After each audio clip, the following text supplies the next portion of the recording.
Ekene m unu ndị ọma na-ege m ntị n'onu. Aha m bụ Mama Ndị Igbo General.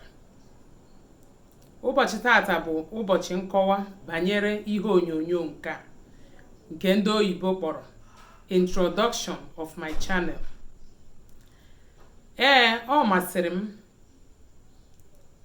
imepe ihe onyonyo anụnwa nke ndị oyibo kpọrọ channel, maka na amatara m na ọtụtụ ezigbo ihe dị iche iche bụ ihe ga na-apụta n'ime ihe onyonyo anụnwa. A ga-esitekwa n'ihe onyonyo anụnwa wee zọọ ndụ.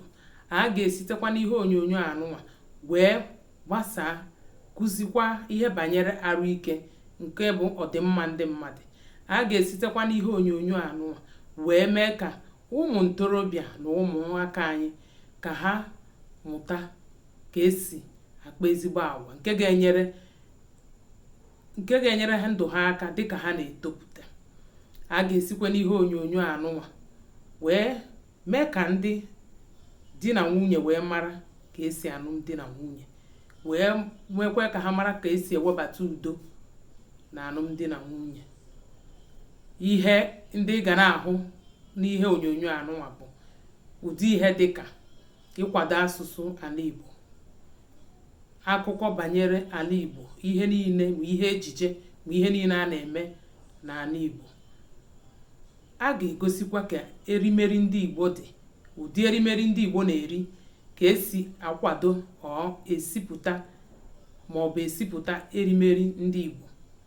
A ga-egosikwa ihe ụmụntakịrị na ụmụ ntorobịa ndị Igbo na-emegasị na ihe ejiri wee mara ha.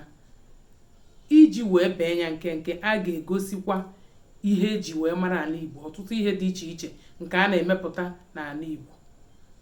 Ihe ndị a na ihe ndị ọzọ bụ ihe ndị ị ga na-ahụkwa site na ihe onyonyo nke a. Gị onye na-anụ olu m, gị onye na-ege ntị, achọrọ m ka ị nwee mmasị ị na-enene ihe onyonyo anụnwa nke ndị oyibo kpọkwara to view my channel.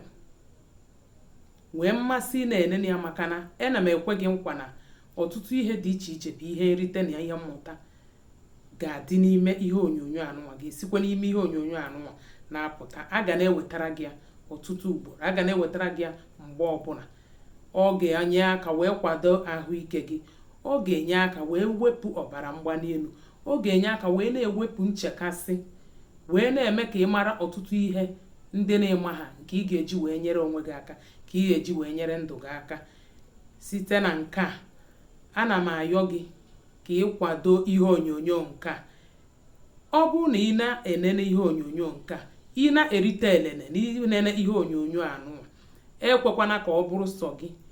Gbasaa anya, nke ndị oyibo na-akpọ share, sonyekwe nke a na-akpọ subscribe, ka o nwee ike gbasaa gaa n'ebe dị iche iche, ka ọtụtụ mmadụ mara maka ya, ka ọtụtụ mmadụ nwee ike na-afụ ya.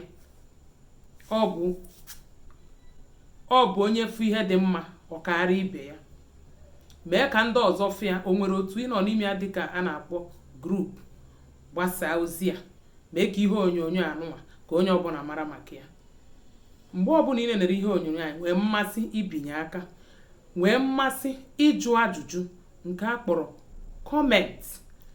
O nwere ihe ịfụtara, ma ọ bụ na o nwere ajụjụ ị chọrọ ịjụ, ma ọ bụ na o nwere ihe ị na-agbakwunye mgbagwoju anya ị nwere, ma ọ bụ site n'ihe ị nerere n'ihe onyonyo a, ma ọ bụ site n'ihe ị nụrụ ebe ọzọ.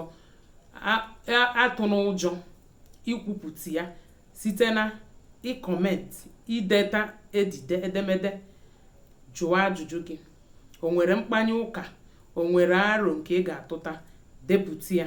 Ị ga-afụ ebe akara a na-ede ihe edere akara edemede, dee ya, zitere anyị ozi ụdị ọbụla ị chọrọ.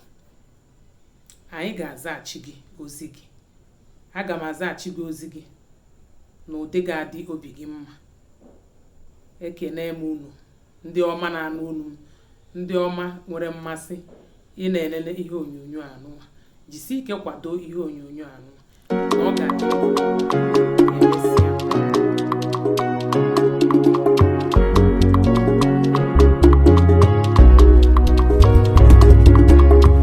Ọ bụ gịnị ka m mere iji kwuolu m n'ọnụ? Ọ bụ gịnị ka m mere iji kpọọ m asị? Ọkwa mụ na ya bụ nwanne, onye jebe ọkpọla ibe ya, onye ilo bịa wee tinye ọgba aghara.